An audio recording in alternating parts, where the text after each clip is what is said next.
अस्सलाम वालेकुम। Loose talk के साथ अनवर मकसूद आपकी खिदमत में। मैं ज़रा बात कर रहा हूँ, प्लीज़। ये आप बात में कर लीजिएगा, प्लीज़।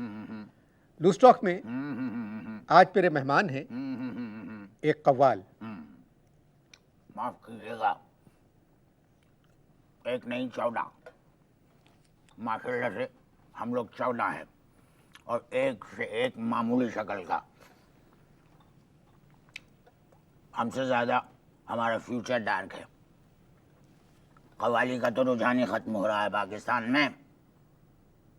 अनवर मकसूद मियाँ, पाकिस्तान से कव्वाली का रुझान ख़त्म हो रहा है। मज़ारों पे पॉप सिंगर बुलाए जा रहे हैं। मैंने भी एक दिन क्या करा कि जीन्स ले आया मैंने कभी जीन्स पहन लेते हैं। अब मैंने जीन्स पहन तो ली, घुस नहीं रहा था, बड़े मुश्किलों से मैं घुसा। अब जीन्स मैंने पहन ली, भतीजे को बुलाया। मैंने कहा बेटा ज़रा देखना कि मैंने ये जो जीन्स पहनी है कैसी लग रही है। तो कहने लगा बहुत अच्छी लग रही है, लेकिन सिर्फ आगे होती है। मैंने कहा लानत भेजो, हटा दी मैंने जीन्स। आप अपनी ईमान से बताइए अनवर मकसूद में कि आहा, हज़रत अमीर खुसरो की आखिरी निशानी के साथ क्या सलूक हो रहा है इस मुल्क में। काम नहीं है, हमसे ज़्यादा दूसरे कमा रहे हैं।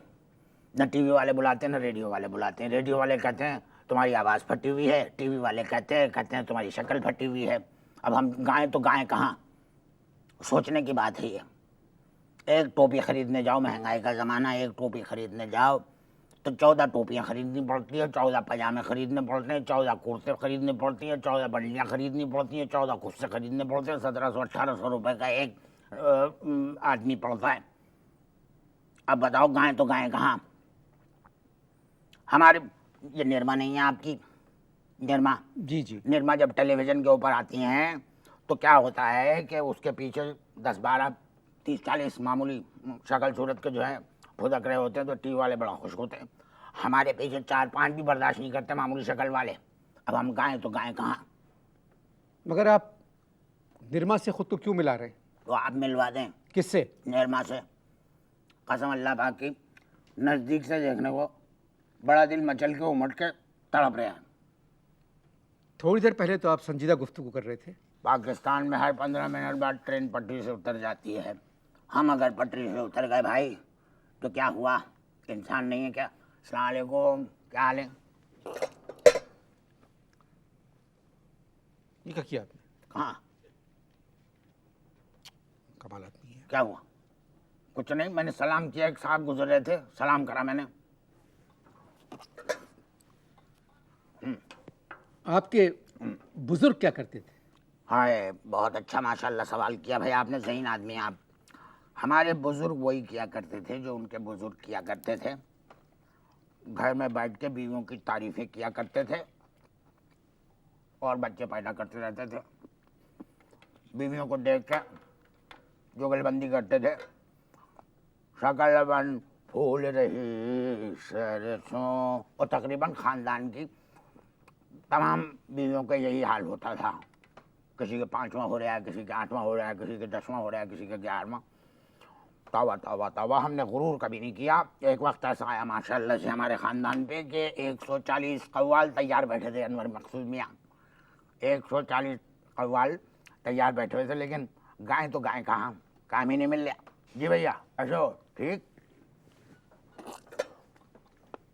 जी। ये कोई आपको डिस्टर्ब कर रहा है? पता नहीं कोई है। जी पूछिए, क्या पूछ रहे थे आप? आप ये बीच में बात न करें, प्लीज़। जी अच्छी बात है। अब बात यह है मोहतरम, कव्वाली जो है वो अब बदल गई है। सवाल आपने कुछ ज़्यादा अच्छा नहीं करा। कव्वाली का कोई लौंडिया है जो बदल गई?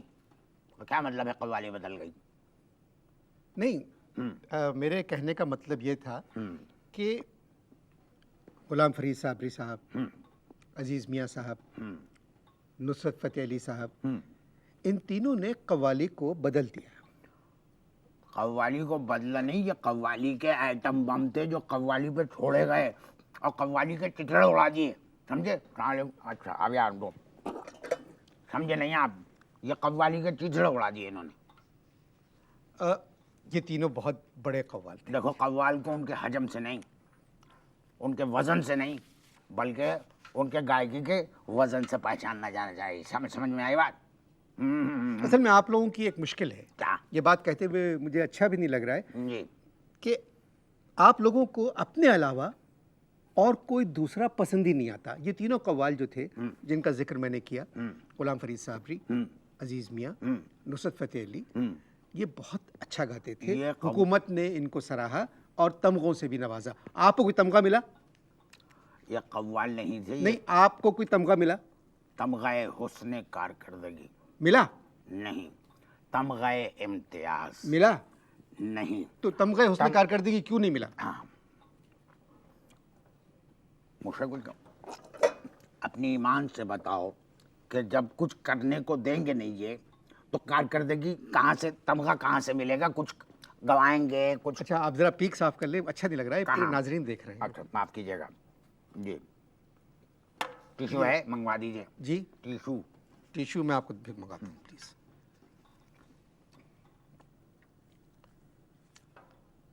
आप रिकॉर्डिंग के दौरान पान खाना रोक देंगे?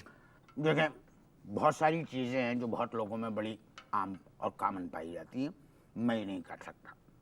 इसके बगैर दिमाग काम नहीं करता। तो इस तरह तो मुश्किल हो जाएगी मेरे लिए। मिलते हैं एक पीक के बाद। हैं?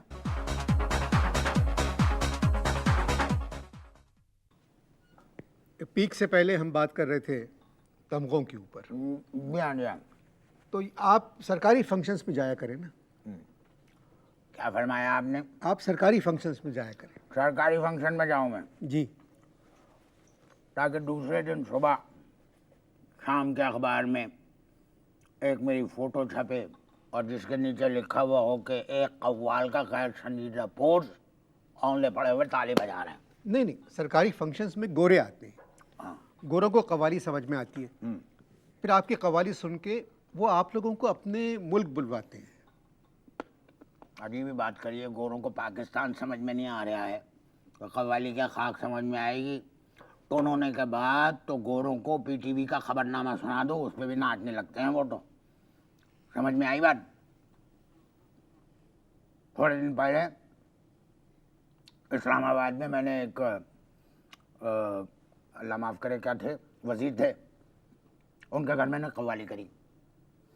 अब जब कव्वाली मैंने शुरू करी भाई अनवर, पहले ही बन जब मैंने कहा तो वो वज़ीर कहने लगे बस। मैंने कहा क्यों? कहने लगे जिस तरह कहत से किसी इलाके को आफतज़दा करार दिया जाता है, उसी तरह आज से मैं तुम्हारी कव्वाली को आफतज़दा करार दे रहा हूँ। फिर आपने क्या किया? मैंने क्या, एक बात याद रखना, गाते हुए कव्वाल को बंद करना उतना ही मुश्किल है जितना पाकिस्तान में अलकायदा के किसी कारकुन को खुला रखना। मैंने कव्वाली पूरी करी, मैंने कहा तयशुदा कव्वाली से हटने नहीं दूंगा तुम्हें। जी समझे? मैंने कहा तयशुदा कव्वाली से हटने नहीं दूंगा, पूरी कव्वाली। लोग उठ के जाने लगे, पहले बंद के बाद लोग उठ के जाने लगे। मैंने क्या करा, जाके गर्दन पकड़ के उनकी गुद्दियाँ मोड़ के मैंने तो पूरी कव्वाली सुना दी। फिर वजीर ने आपसे क्या कहा? वजीर मुझसे कहने लगे कि अलफ़ों में कहीं पे ये नहीं लिखा हुआ है कि कव्वाल को पूरी कव्वाली सुनानी होगी। मैंने फट वहीं पे अनवर भाई, मैंने वहाँ पर अलफ़ों पे एक ज़बरदस्त कव्वाली गाई, चिचड़े उड़ा दिए मैंने सबके। याद है आपको? हाँ यार, सुनाऊँ? सुनिए।